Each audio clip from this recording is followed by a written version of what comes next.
Square Peg Podcast. Commencing Season 2. Mold breakers, trailblazers, and takers of roads less traveled. And we're here to tell their stories. The Square Peg Podcast. Here's your host, Andrew Lawrence.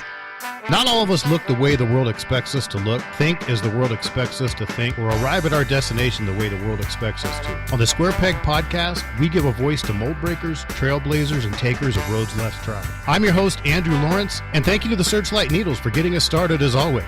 The hashtag Needles aren't just a quartet of middle-aged, overweight, and balding El Paso. Robert Martinez, Josh Smith, Adrian Ortiz, and David Syons are four really fantastic guys who hold down jobs and take care of families during the week, and they rock out on the weekend. You can find them on the web at www.searchlightneedles.com. You can find them on Facebook, and you can download their album on all streaming services. Our guest today is history professor Dr. Timothy Nelson.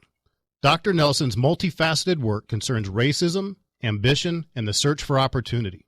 These themes were revealed in his 2015 PhD dissertation, The Significance of the Afro-Frontier.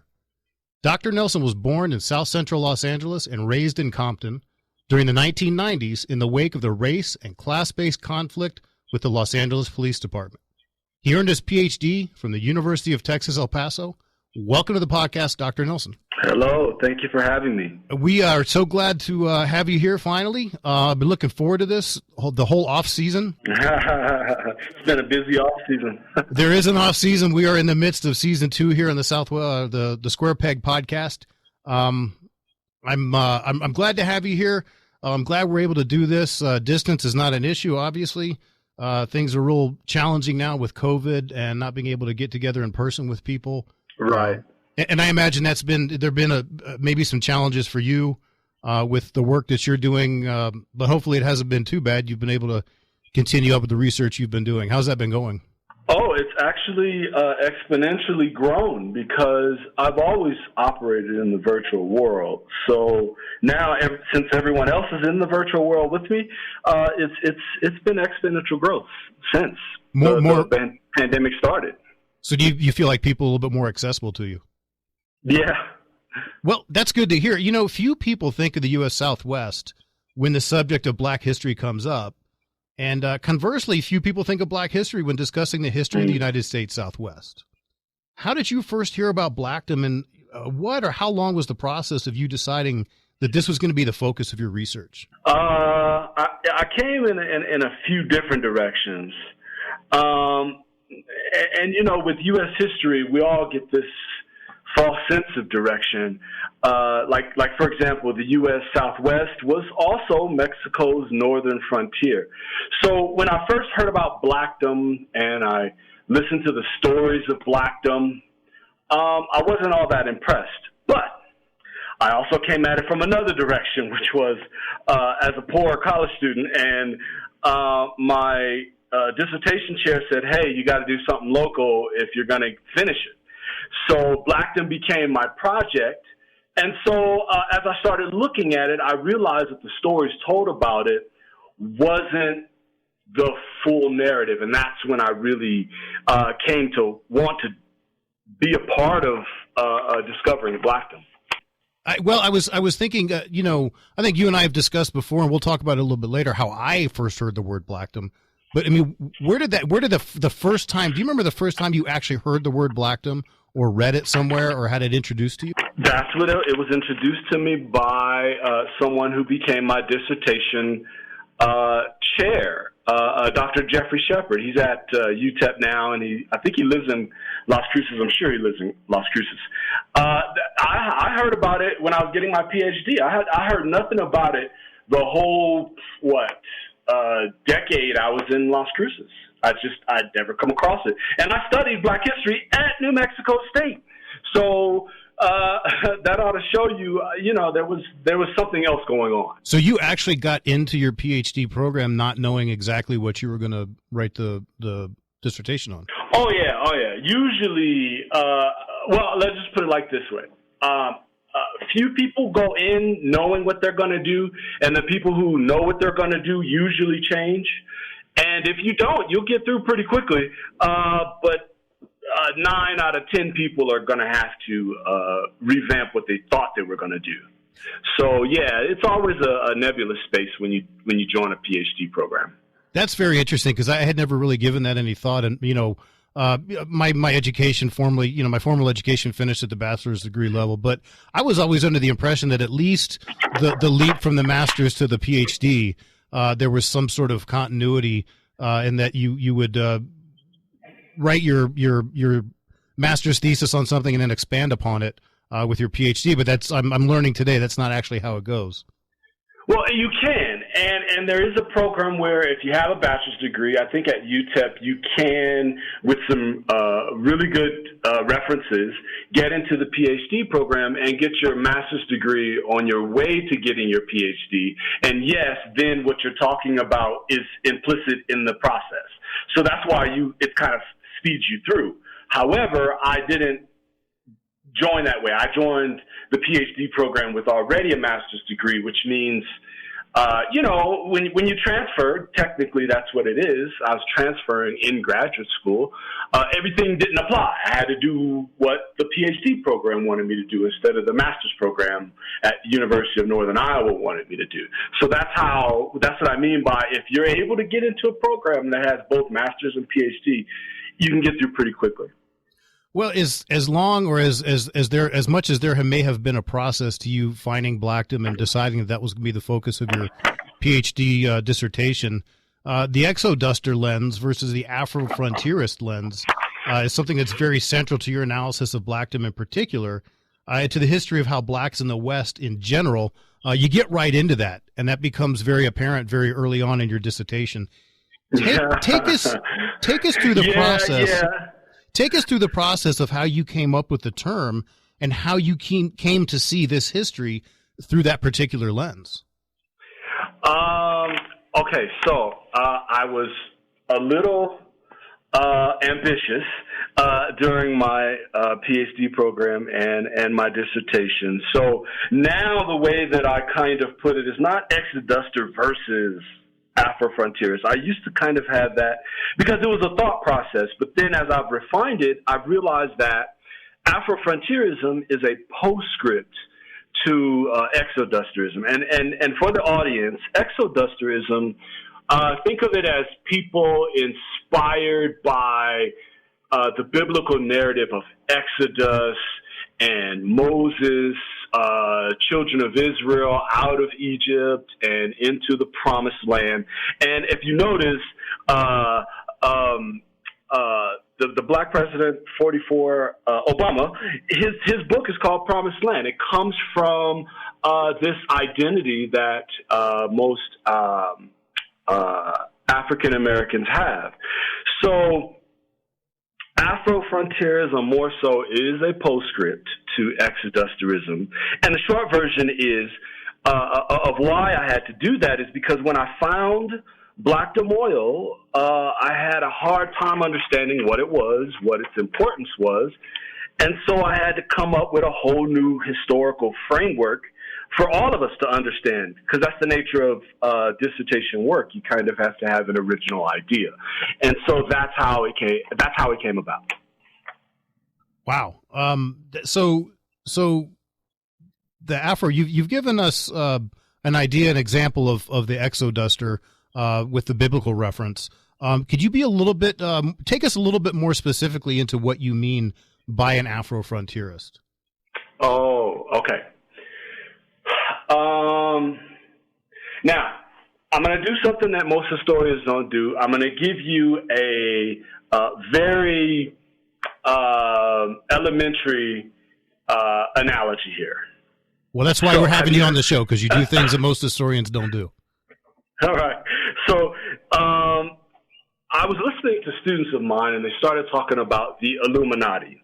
And so as I investigated further, I found that to be analogous of what Blackdomites did. They formulated an Illuminati, and for me to translate that to academia, that's where I begin to talk about Afrofrontierism. It is a unique set of ideas because of the circumstances that transform an individual into something different. So they went from being black people to being Afrofrontiers. They were something different when they decided to become Blackdomites and create the Blackdom Townsite Company. Well, the duality of owning land in Blackdom but living in Roswell. You've explained it as somewhat of a necessity in making a living was done at jobs outside of the town, and the investment in Blackdom was done sort of on prospect, if you will. Was this the plan all along, or was it kind of figured out as people went along? How did the Homestead Act of 1912 change this, if at all? Oh, wow. Okay. That's a lot.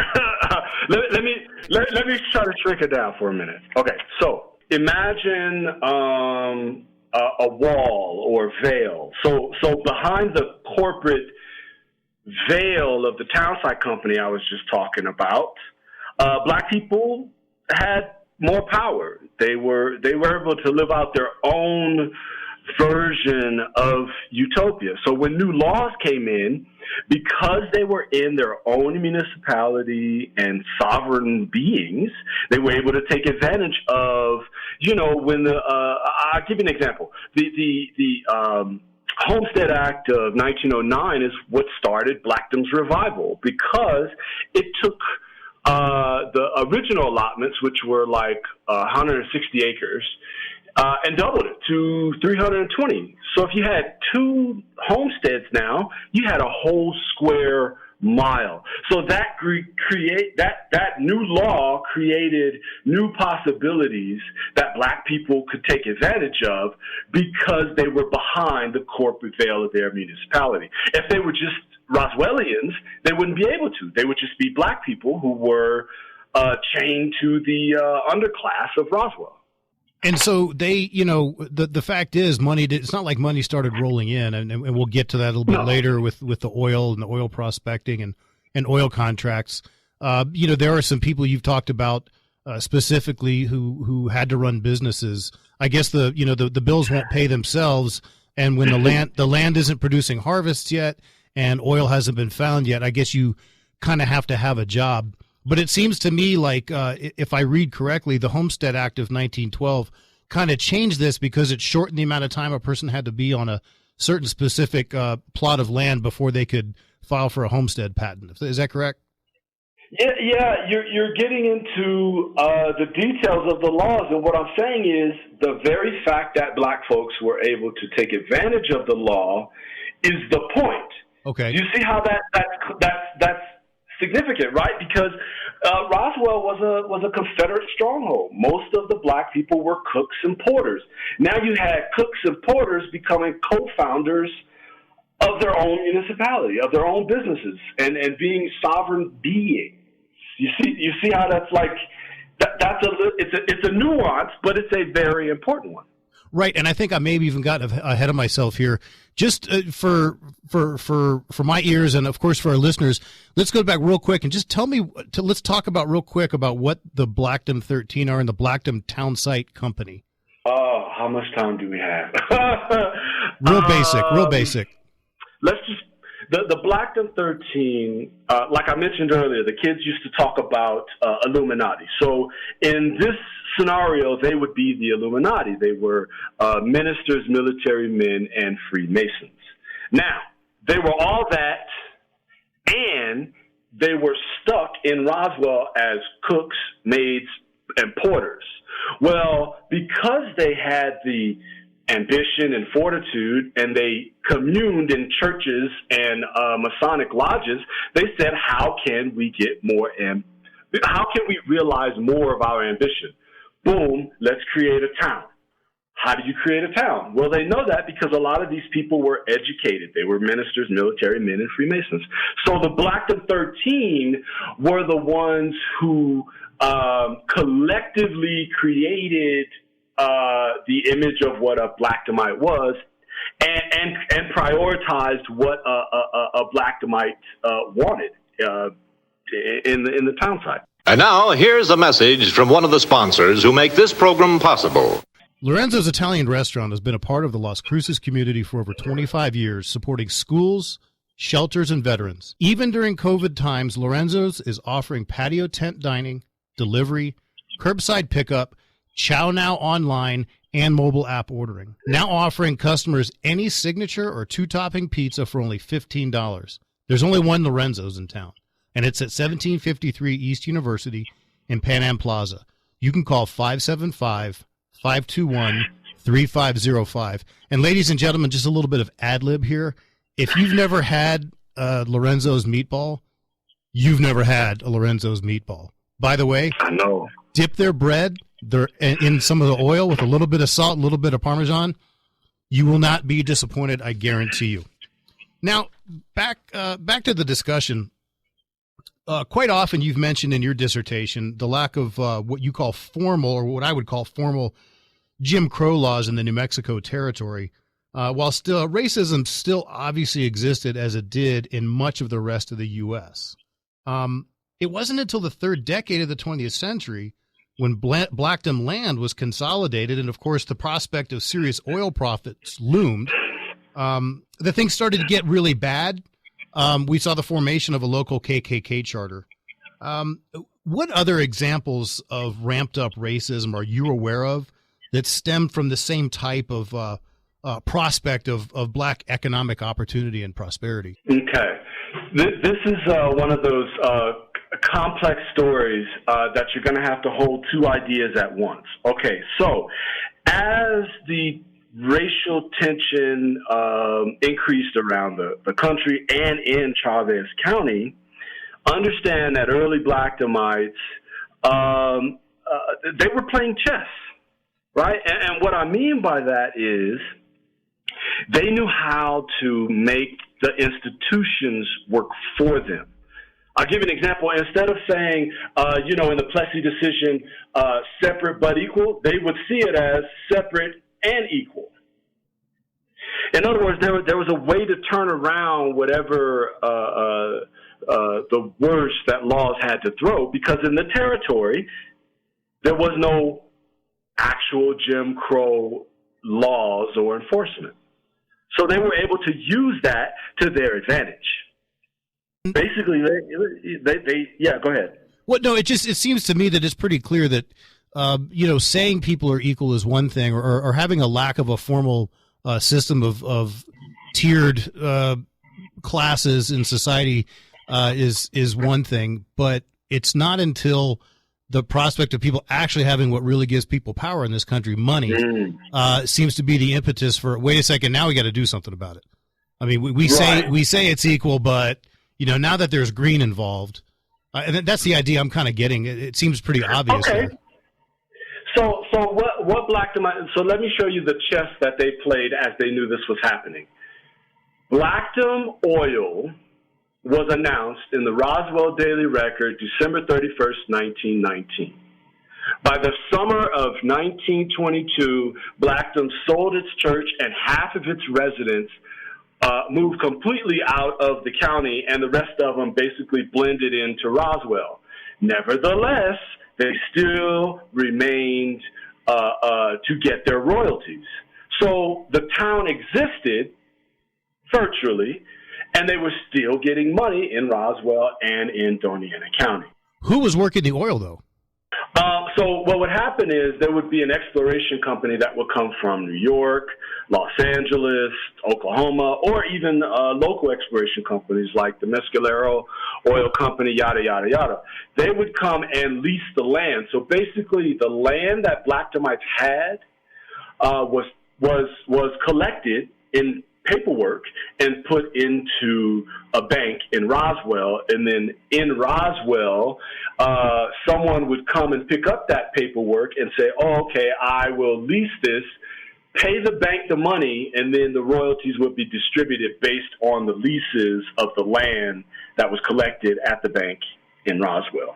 So it was the out-of-town exploration companies who actually did the drilling and the welding and all that stuff. Well, right around the same time, and I don't recall the exact same year, you do make mention of the Tulsa Massacre that happened in Oklahoma, and how black money in many instances had been reinvested in the black economy. And this reminds me a lot of, my studies in history. Booker T. Washington seemed to have a particular and probably competing idea with W.B. Du Bois at the same time about how the black community in the United States was going to advance the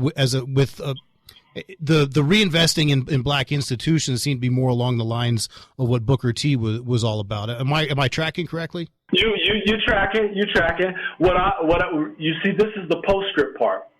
Instead of choosing a horse, to run in a particular direction, what I try to do with Afrofrontierism is show that all of Booker T. Washington, Du Bois,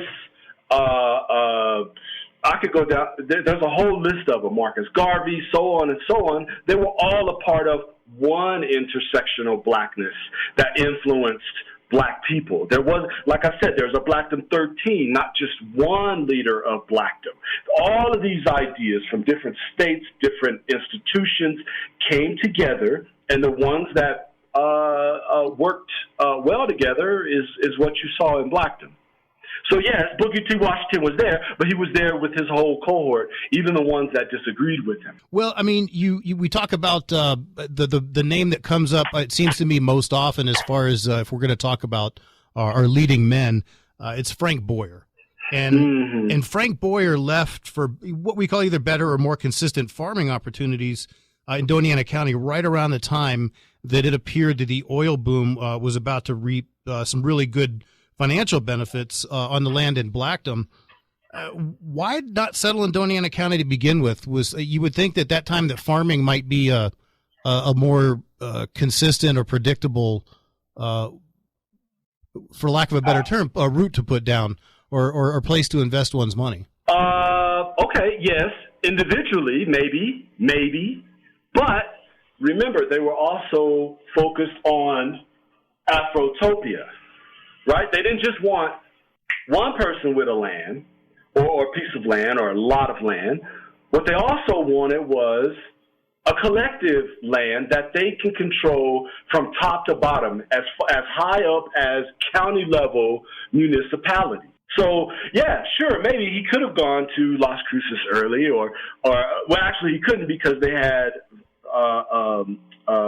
Jim Crow laws that were informal that would have kept him from it. In other words, he couldn't engage Las Cruces or Doña Ana County in the same way he could Chavez County, in part because there was no veil. He was just a black person in Las Cruces, but in Chavez County, he was a Blackdomite. Okay, maybe that leads me back to why Blackdom in Chavez County and not Doña Ana County. You just mentioned something about there being probably more formal or closer to formal Jim Crow laws. Was that the driving force to go to Chavez rather than Doña Ana counties? Oh, no. To go to Chavez County is because Chavez County was the economic engine of New Mexico at the turn of the 20th century. I mean, the first car was in Roswell in 1901. They had electricity and gas and all this other stuff that was working well. They had the latest. They had also some of the wealthiest cattle barons of the era, wealthy railroad executives in Roswell. So black people also followed where economic opportunity was at the time. And so Roswell's southeastern New Mexico, the Pecos Valley region, that became the place to go, if you're following opportunities. So. And Boyer wasn't necessarily tied to Blackdom in the early goings to begin with. If I remember correctly, sometime between 1903 1909-ish, he spent quite a bit of time as a carriage driver, some sort of chauffeur for a colonel, a famous colonel, right? Correct? For Judge Freeman, District Judge Freeman. Okay. And how long did he do that? What was the benefit to that? Was it basically that, or have a job in Roswell while we were waiting for Blackdom to kind of to come to fruition? So the idea of Blackdom was definitely established September 5th, 1903, with the Articles of Incorporation. At the same time, you needed money if you were going to prove up land in order to have a homestead, and so all of the people, every single one of them who signed the Articles of Incorporation, kept their job. So if they were a cook, they were a cook in Roswell and also a co-founder and homesteader in Blackdom at the same time, simultaneously. So Okay. So and Boyer was one of the models for that. And I don't want to beat this to death, but I when it comes to forming the Blackdom 13 or forming a town site, were there possibilities in Doña Ana County to do something similar? Maybe not for oil, because we don't have in Doña Ana County the oil resources that, of course, eastern New Mexico does. But would it have been possible to do some sort of collective with regard to farming or anything else? They did in Vado. But it was just a different. It was just a different. How do you put it? In Vado, their presence didn't necessitate them to create some Blackdom type veil. Okay. They were able to engage as human beings as fully as they wanted to in the outskirts of Doña Ana County, and so they just did what they did, and it was cool, and they had their own utopia. But to go into a Confederate stronghold like Chavez County, they needed that veil in order to deal with white people. So it was more of a necessity. Yes, it's a necessity if you want to. Like behind that necessity is also a desire and ambition. So I just didn't want to leave that part out. Like, okay, it's not like the necessity because we're oppressed. It's necessity if I want to build wealth. Well, Dr. Nelson, it doesn't seem like it was. It took almost towards the very, very end of your dissertation for the words or the term black nationalism to even appear. But you're seeing this westward move through the lens of Afrofrontierism. Seems to me to be a really similar concept. Is this, am I right? Am I wrong? You're right on the money. What I want you to see in the dissertation is that it was implicit. If you go back to the works of Wilson Moses, for example, in Afrotopia, he talks about black nationalism being a product of slavery. Well, I'm not talking about slavery. I'm technically talking about the postscript of slavery, right? So implicit in what they were doing after slavery was a form of black nationalism. So, yeah, it was implicit. Well, I'm actually really looking forward to this next kind of topic. You've obviously produced scholarship that's been published and shared in professional journals by means traditionally associated with people who have PhDs. But how have you been able to share the story of Blackdom? I was going to say your story, but your story, the story of Blackdom beyond the traditional kind of stuffy scholarly audience?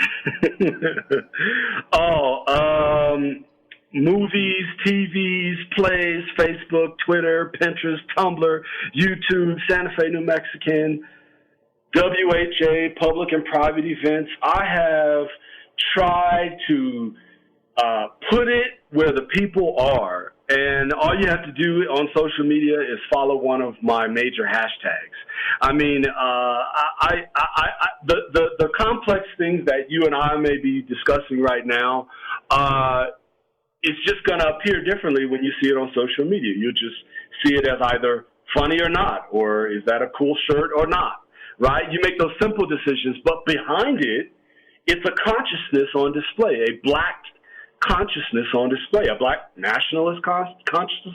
No, a Blackdomite consciousness on display. And is there any kind of measurable way other than likes or comments for you to get an idea of how many people you're reaching through those means? Well, I mean, I guess if I was, rich, I could probably, that could be a measurement, I guess. If I can get a whole lot of money.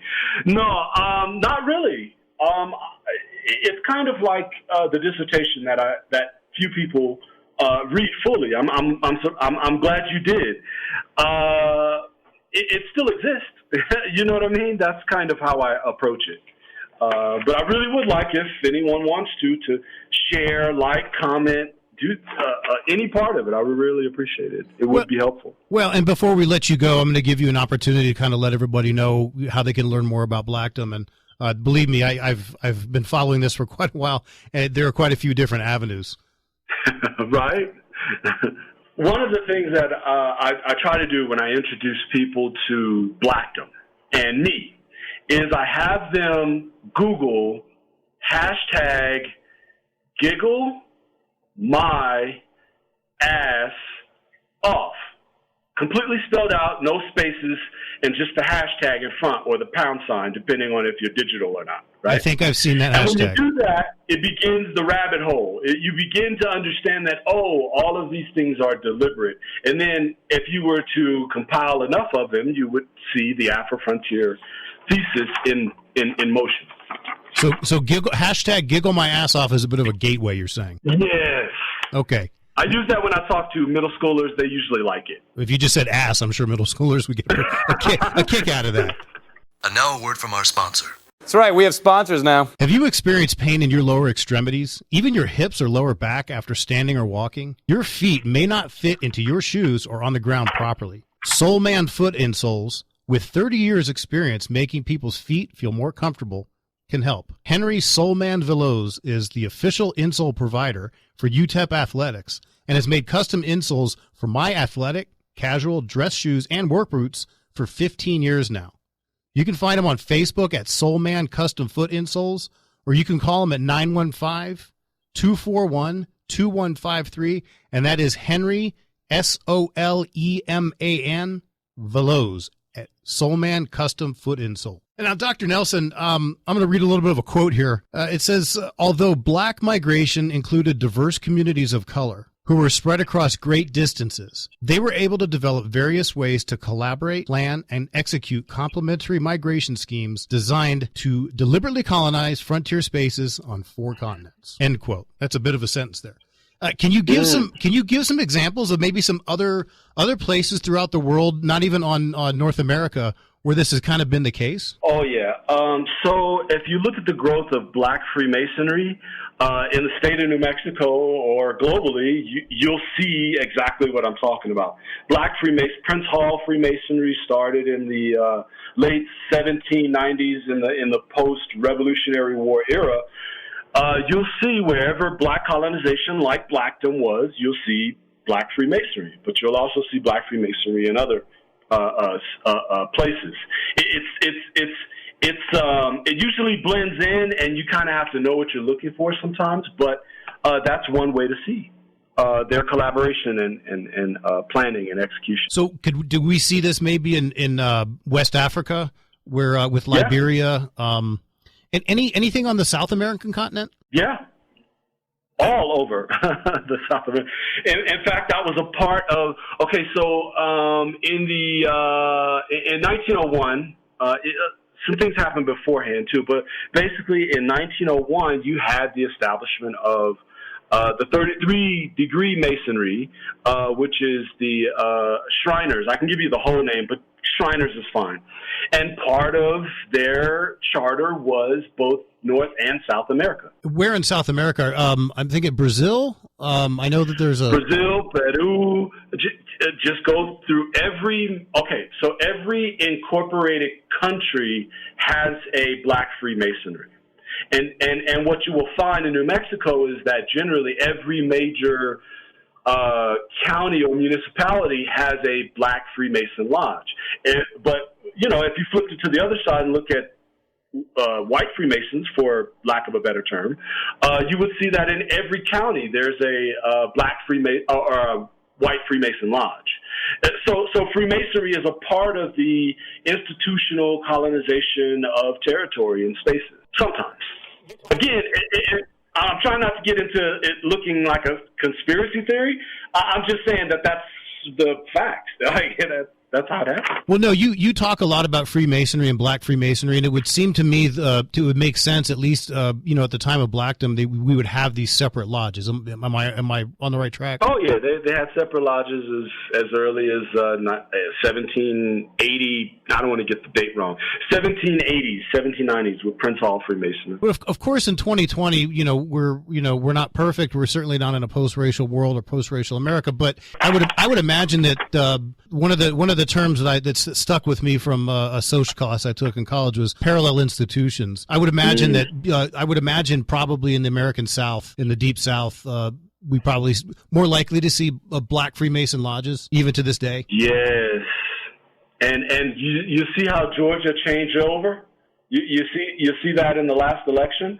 That was a product not only of black Freemasonry, mostly intersectional blackness, but black Freemasonry was a key part of it. Not as a hands behind like some magical curtain, but their associations. They may not, just their associations in general. They work together, they have trust in each other, and it helps to build community, and we can go on and on about the kind of community it builds, the society based on trust and rules and a singular understanding of the universe. You know what I mean? Like, these things were really important. And so what you see in politics is the workings of black Freemasonry a lot of times, or at least black institutions and organizations. Right. Well, we seem to be kind of, talking to a history professor, we seem to be kind of working our way up a little bit closer to present day, which kind of brings me to what I've got, what I want to close out with. A lot of times we hear people talk about the saying that we've all heard that, and it goes something like forgetting history and being doomed to repeat it and things like that. What specifically to the experience of Blackdom, how does that influence us almost a century later? And what are the most important lessons from Blackdom that we really, really shouldn't forget? Oh, when Barack Obama was elected, I had little historical reference for him becoming the leader of the free world. So to keep an open mind is kind of the beginning of this. And that open mind has to stay open. And so for that reason, I say one of the things that we can learn is that we need to declare sovereignty or in some way find a place of truth and defend it and possibly create a veil of some kind, maybe corporate. So you may want to create a business based on your ideas. That's what Blackdomites did. Oh, okay, so maybe that's an idea. It's all about the refinement of ideas at that point. Well, we could probably spend all day, doing what ifs for different historical see what I'm saying? Yeah. Historical situations. One of the things that's kind of stuck with me is what the difference of the black experience in the Western United States would have been had there not been the stock market crash that affected the oil industry in eastern New Mexico and Blackdom specifically. Well, I do not like to play that part of history discussions on what could have. I will participate and say then you wouldn't have had. Yeah, I really don't know where to go with that one because you're saying if it didn't happen, and I spend so much time focusing on that it did that I haven't thought about. Okay, so what if there wasn't the 29 crash? You know what I mean? Because so many events are connected to that event. So right. Maybe it would have continued to exist, but possibly they would have taken their money and grew it in different ways. I think Boyer going to Las Cruces wasn't anomalous. It was his plan all along. Get enough money and find the good land out there near the Rio Grande River instead of trying to depend on the Pecos or the artesian wells. Yeah, right. That's a vision, right? So that means Blackdom becomes an ends to a mean. But that's as far as I will go with what if. Well, I have to say my question was inspired a little bit by the Netflix series. I believe it's called The Man on the High Castle. I don't know if you've heard of that. Have you heard of that? No, I've been too worried about the Bridgertons. Well, it's for those that don't know, it's came out a couple years ago, and it's a Netflix series about what would have happened had the Axis powers won World War II, and it's set in the United States. I don't know. That was the inspiration for that question for you. But we're getting to the end of our time here. I want to give you an opportunity. One of the things I like to ask all my guests is, do you listen to any podcasts? And if you do, what are some of your favorite ones? I'm sorry. I don't listen. I have not listened to any podcast because I'm writing. I'm in the middle of a manuscript, and I'm afraid of too much being, taking in too much because I don't want it to pollute something I say, and it, so I'm kind of keeping those out. But if I were to, I would start with the Tupac one. I can't remember what it was. But there was one I wanted to that had to do either with Tupac's murder or something to that effect that I wanted to see. That's the one I wanted to listen to. That's the only one I know about too. Okay. Oh, wait. Right. And then there's T.I.'s Expeditiously that I've seen, but I've been avoiding because I don't want to, you know what I mean? Again, I want to have my own thoughts right now. I got you. Writing this manuscript. Well, before we go, Dr. Nelson, do you want to go ahead and as many as you can rattle off, do you want to just give our listeners some ideas of how they can follow you on social media, where they can follow you online, and where they may be able to find something they might want to wear at the Blackdom store? The best thing to do is to visit blackdomthesis.com. If not, you can also visit blackdomthemovie.com, or you can visit Afrofrontier.com or Blackdom Clothing. I mean, what I'm saying is we're accessible. If you Google Blackdom and you can't find us, you need to get a new Google machine. I'm just saying. I had met you, and I knew that you were a historian. I didn't really know what you were studying, but a mutual friend of ours for about the last 2 years has put hashtag Blackdom on every Facebook post he's done, and that kind of got my interest going. Yeah. So it works. The shirt. He did a whole photo shoot with the Blackdom shirt. Y'all got to get one. It's hot. Well, my wife's got one. Oh yeah, see, you know what's up. We're consumers and we're followers of Blackdom and all things Blackdom. Dr. Nelson, thank you so much for being my guest on the podcast today. It's been a pleasure. We could spend hours and hours and days talking about this stuff. I thoroughly enjoyed reading your dissertation, and it opens up all kinds of new ideas and doors in my mind. And who knows how much reading I'll get done, but I definitely got some ideas about things I'd like to follow up on. Ladies and gentlemen, with Dr. Timothy Nelson, history professor and knowledgeable man on all things Blackdom, New Mexico. We'll see you next time on the Square Peg Podcast. The Square Peg Podcast.